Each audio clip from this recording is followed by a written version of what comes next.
Start off this video, my big hands hit the wrong camera settings, so we're enjoying it in fast motion, but we're working on our 8100. Did not have an adapter plate on the fender, so I had to put in a plate in. You can either weld it or bolt it in, but then we had to add a new fender upholstery kit thing, and then we had to put a seat in, and then we're gonna fast forward to the 8410 real quick. Okay, the 8410 needed a buddy seat too. It's just got this cup holder. I actually cut it out already with the utility knife, but to get the rest of it out, I'm just going to take a grinder. I'm not sure how you can see, but I kind of got a template from the other buddy seat I put in the 8100. We're going to take the grinder right along these edges. There's a little plastic molding that we got to take out, and then there's a metal bracket under there where the buddy seat bolts right into.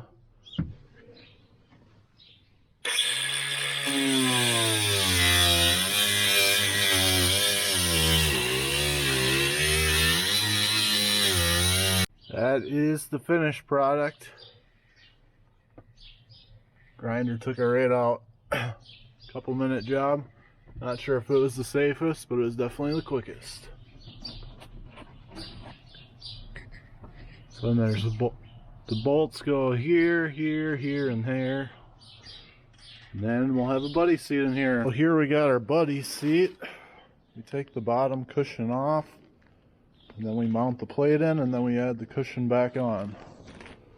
One of these came from Allstate Ag Parts, and the other one came from K&M.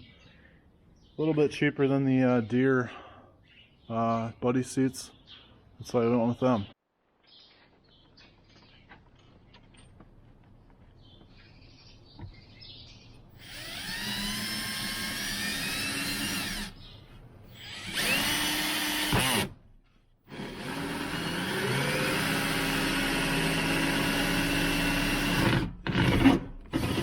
So next we took the hole saw, 1 1/8, and we drilled a hole right there. There's a little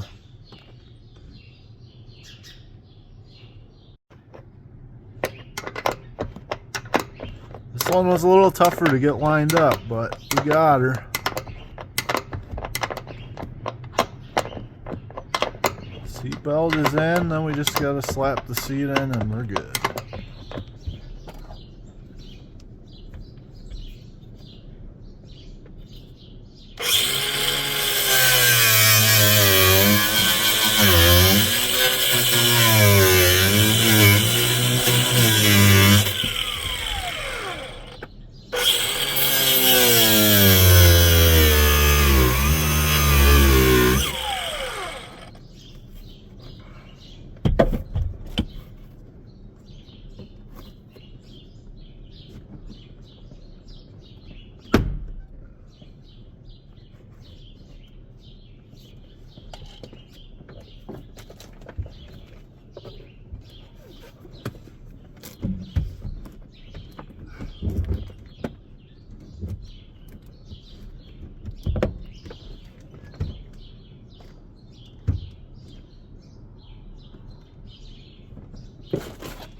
There she is.